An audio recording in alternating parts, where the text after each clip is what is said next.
cyane byagiye bigarukwaho ku munsi w'ejo, ariko by'umwihariko isomo ry'ikoranabuhanga, by'umwihariko artificial intelligence ndetse n'imibare na entrepreneurship.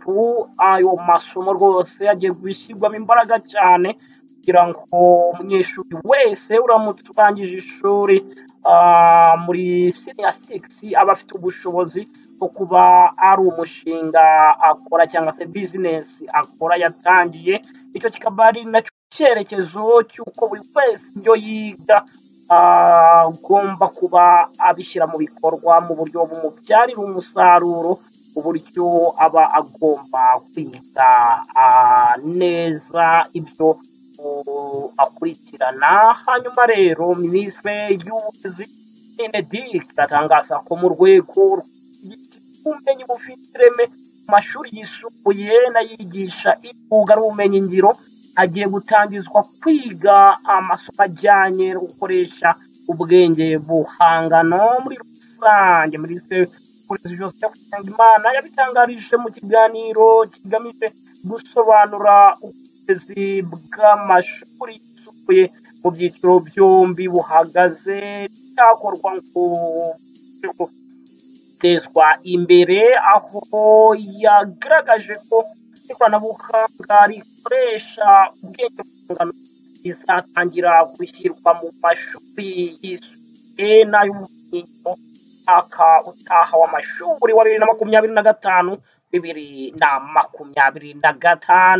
Ibi rero minisitiri w'uburezi avuga ko ubwenge buhangano buzafasha abanyeshuri kunguka ubumenyi bujyanye n'igihe, kongerera abarimu ubushobozi no gutuma abarangiza amashuri yisumbuye baba bafite ubumenyi rusange bijyanye n'ikoreshwa ry'ubwenge buhangano. Nawe rero minisitiri Nsengimana agaragaza ko kwigisha abakiri mu mashuri yisumbuye ikoreshwa ubwenge buhangano bizategura abazakomereza muri kaminuza kwengera, kuko usanga amasomo abantu bafatira muri kaminuza baba batayacumbiye neza nk'abayahereye hasi. Ati ni byiza ko abana bacu bajyana n'ubumenyi bugezweho, ikoranabuhanga rijyanye n'igihe rirakoresha ubwenge buhangano. Natwe rero mu Rwanda dukwiye gutangirira hasi, kwigisha uko bukora n'uko bukoreshwa kugira ngo tudasigara inyuma ku kijyanye n'abibaza ko ubwenge bukorano buzatesha akazi abasanzwe bakoresha ikoranabuhanga bigiye gusaza n'abatakirikoresha. Minisitiri w'uburezi abamara impungenge kuko ngo nubwo hari imirimo izatakara ariko hazahangwa indi myinshi myiza. Hanyuma rero aragira ati izo mpungenge zikwiye gushira, kuko ubwo imashini zisiza n'izicukura zadukaga, abantu bagize impungenge z'uko bizagenda ngo akazi karabuze, ariko siko byagenze. Ubwo mudasobwa zadukaga abantu baravuze bati turapfuye, birarangiye, zije gusimbura akazi kacu, ariko siko byagenze. Ubwo hadukaga imodoka, abikorera ku mutwe nabo baratatse cyane, ariko ibyo byose bije korohereza umuntu gukora ibigendanye n'igihe no kongera akazi aho kugatakaza. Minisitiri w'uburezi yanatangaje ko mu rwego rwo gukomeza kuzamura ireme ry'uburezi ku biga siyanse, ubu hagiye kuvugururwa ibyiciro by'amasomo akomatanyije kugira ngo hinjizweho ibikenewe byatuma siyanse itera imbere koko. Nabyo bizatangirana n'umwaka utaha w'amashuri. Ari byinshi rero byagiye bikomeza kugarukwaho, aho minisitiri w'uburezi Joseph Nsengimana yatangaje ko hateganyijwe impinduka mu bijyanye n'amashami yigwa mu byiciro cya kabiri cy'amashuri yisumbuye mu burezi rusange, aho abanyeshuri bazasigarana amahitamo atatu y'ibyo bashobora kwiga bitandukanye n'impuzamasomo cyangwa se combination 11 zari zisanzweho. Ubusanzwe umunyeshuri warangizaga icyiciro rusange cy'amashuri yisumbuye atsinze ikizamini cya leta gisoza umwaka wa gatatu yahitagamo impuzamasomo cyangwa se combination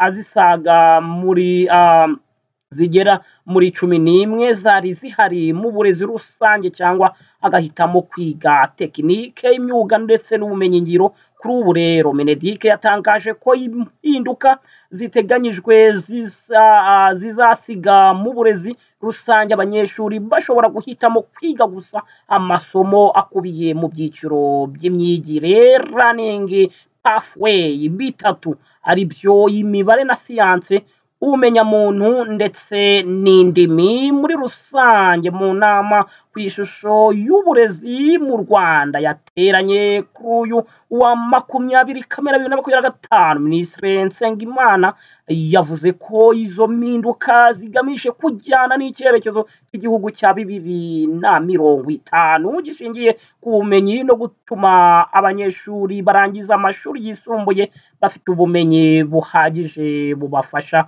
guhangana ku isoko ry'umurimo. Yagize ati ubu kuva aho dutangiye gutekereza ku cyerekezo 2050 gishingiye ku bumenyi, tugomba kureba inyuma tukavuga tuti umunyarwanda uzatugeza kuri icyo cyerekezo ninde, ameze ate, ateye ate, twamugeraho dute, twafasha abana bacu dute kugira ngo bazatugeze kuri icyo cyerekezo. Yongeye ati ni ngombwa ko tureba mu mashuri tukavuga ngo turigisha iki, turakigisha dute, tubwirwa n'iki ko abana bamenye ibyo twabigishije, hanyuma rero tureke no kubabeshya ngo batsinze kandi batatsinze. Ubwo rero tugomba kuvuga ngo reka tubwizanye ukuri, reka turebe uburyo ahubwo tubafasha. Minisitiri Nsengimana yavuze ko baganiriye n'abantu barenga 5,500 barimo abanyeshuri, ababyeyi, abarimu, abayobozi b'ibigo n'abayobozi bo mu nzego z'ibanze kugira ngo bumve icyo bababwira ku mbogamizi bahura nazo mu cyiciro cya kabiri cy'amashuri yisumbuye. Ubwo rero twararebye turavuga tuti mureke ibi twita impuzamasomo cyangwa se combination, ahubwo tugire ibyo twita running pathways. Ni ukuvuga ngo ikintu wiga kigamije igice runaka cy'ubumenyi, rero tugasanga abigabanyijemo ufite running pathways eshatu, hari imibare na siyanse, ubumenyamuntu ndetse n'indimi. Yavuze ko nubwo buri munyeshuri azajya ahitamo muri ibyo byiciro by'imyigire bitatu, ariko hari amasomo buri wese azajya agomba kwiga nta yandi mahitamo, arimo imibare, ikoranabuhanga, icyongereza no kwihangira umurimo, ari byo entrepreneurship. Ati hanyuma buri mwana wese ugiye muri iki cyiciro cy'amashuri icyo yahitamo cyose hagomba kuba harimo n'imibare, hagomba kuba harimo icyongereza, hagomba kuba harimo ikoranabuhanga ndetse hagomba kuba harimo entrepreneurship. Rero izi mpinduka nicyo zigamije ni ukugira ngo umwana azajye arangiza afite amahirwe yo kugira ngo ashobore gukomeza amashuri cyangwa se ajye ku isoko ry'umurimo, ariko ashobora kugira icyo akora hanyuma ashobore no gupiganwa ku isoko mpuzamahanga. Umuyobozi mukuru w'ikigo cy'igihugu gishinzwe ibizamini n'ubugenzuzi bw'amashuri NESA, Dr. Bahati Bernard Bibi, yavuze ko mu gihe bavugurura ikitabwaho cyane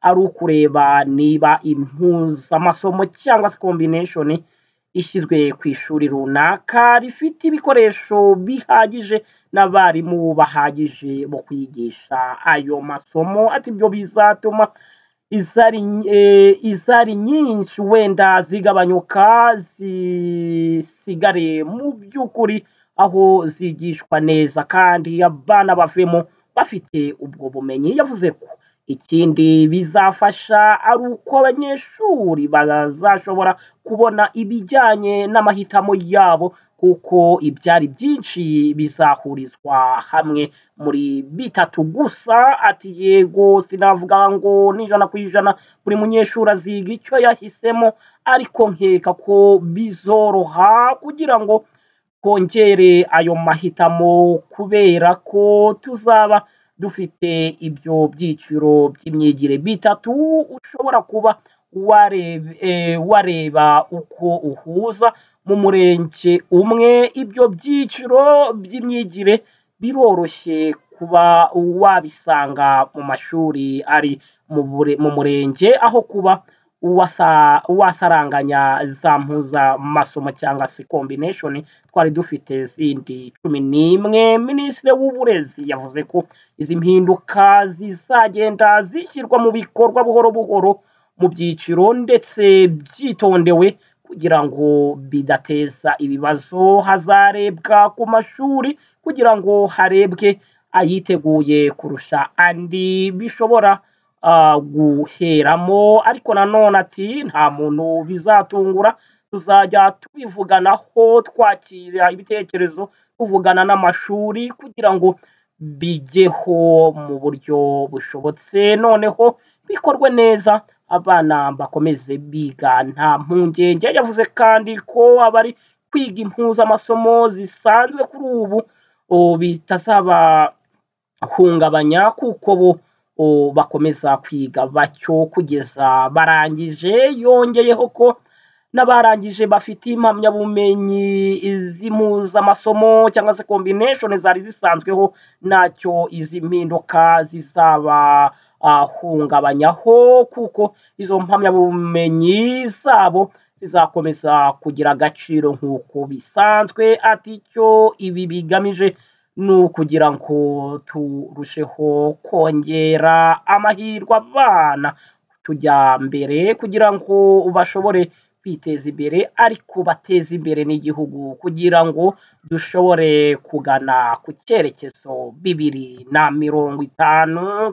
Yo nguko rero byagiye bigarukwaho cyane muri izi mpuzandengo, ko byagiye byose bivugwa muri rusange, ko byagiye bigarukwaho ku buryo namwe mwese mwarimo kugenda mutubaza mutise no hari minisitiri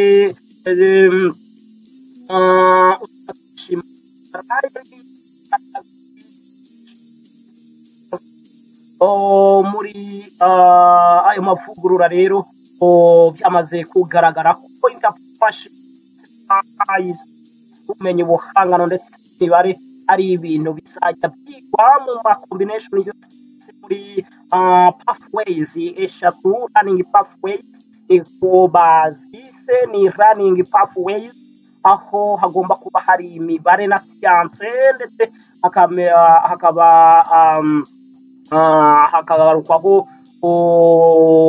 hakagarukwaho ibijyanye n'indimi, ndetse kandi izo eshatu rero hanarimo n'ibijyanye n'ubumenyi rusange cyangwa se ibijyanye na sociology cyangwa se babandi biga bya bindi byose biraho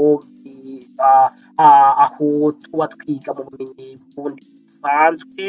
Rero ni ibijyanye n'ubumenyamuntu, nizo pathways ibindi byiciro bitatu bigiye gusimbura combinations ansari 11, aho bigiye gushyirwa mu byo twita running pathways, ari nabyo byiciro bitatu harimo imibare na siyanse, ubumenyamuntu ndetse n'indimi ku buryo ko aba banyeshuri bazajya bagira amahitamo yose mu buryo bugaragara, ariko nanone yavuga ko nta yandi mahitamo abo banyeshuri bagomba kugira mu by'ukuri. Buri ziriya pathways eshatu bagomba kwigishwa amasomo ajyanye n'ubumenyi buhangano, ndetse kandi hagomba kwigishwa imibare, icyongereza n'ubuhanga, kandi hagomba kuba hano n'isomo rya entrepreneurship kugira ngo ibintu bibe bigenda neza.